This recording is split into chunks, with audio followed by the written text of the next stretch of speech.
De génération en génération, les conteurs enseignent l'importance de la tradition transmise par les chants et les danses.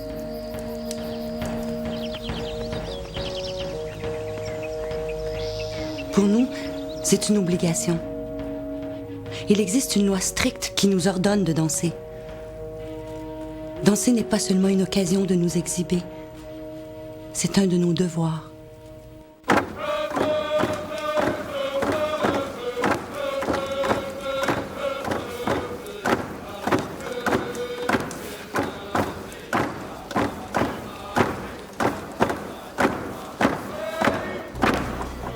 La danse de l'oiseau cannibale des Kwakiutl, la danse du soleil des pieds noirs, les danses de l'esprit des Anishinaabe sont autant de traditions qui marquent chaque aspect de la vie. La récolte du maïs, la puberté d'une fillette, la préparation de la guerre.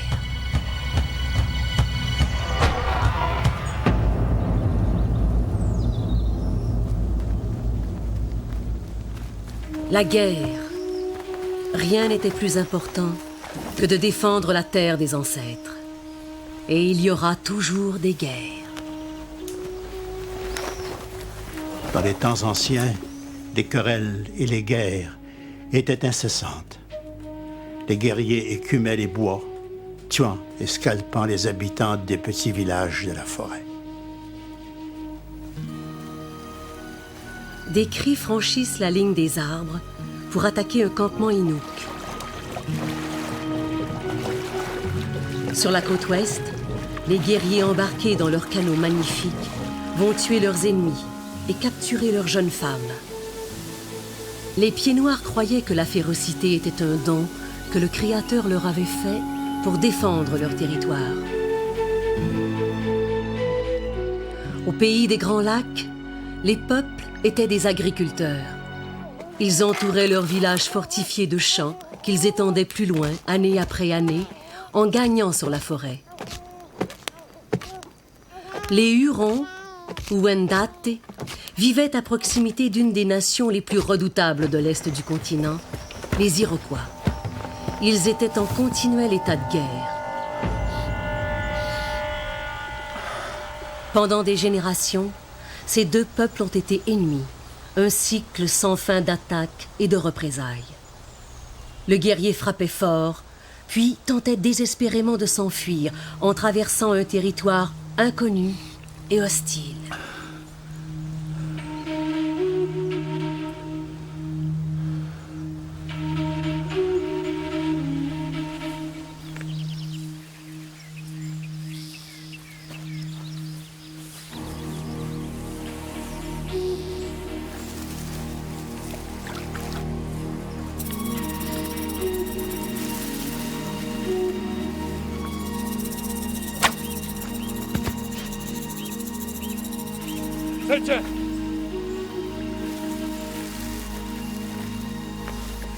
Car ce qui pouvait lui arriver de pire était d'être capturé vivant.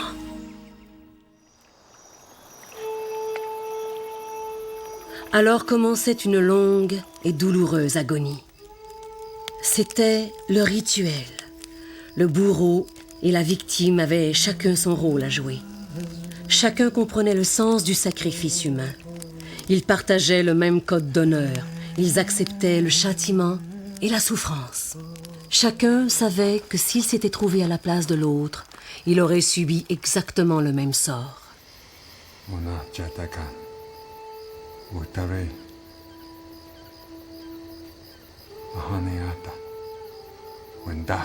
Frère, tu es venu mourir au pays des Wendat. Le guerrier avait passé sa vie à se préparer à ce moment.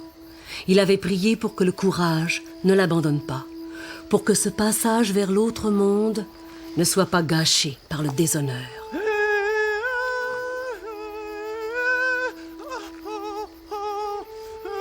Il ne hurlait pas.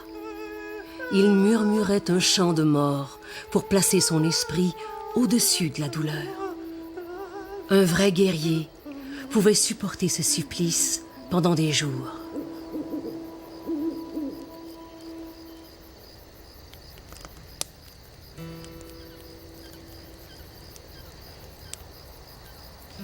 Chatakan. Chat-e Satak. Frère, toi aussi tu as été cruel. C'était une cérémonie publique, l'expression de la solidarité de la nation face à l'ennemi. Cela signifiait que la tribu serait protégée, que ses guerriers inspiraient la peur aux ennemis et que les envahisseurs seraient anéantis.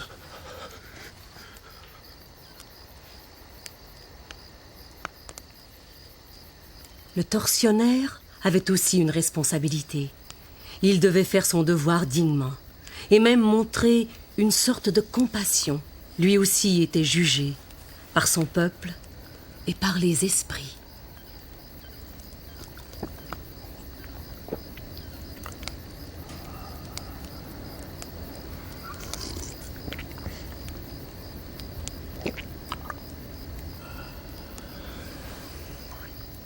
Ona Chatakan.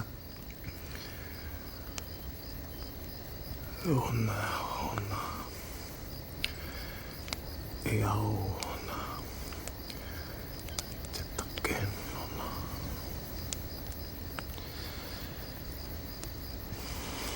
Tetaken ona.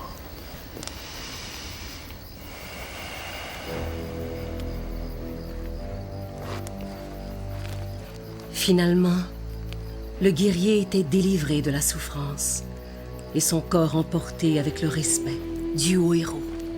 Mais il y aurait des représailles et d'autres morts.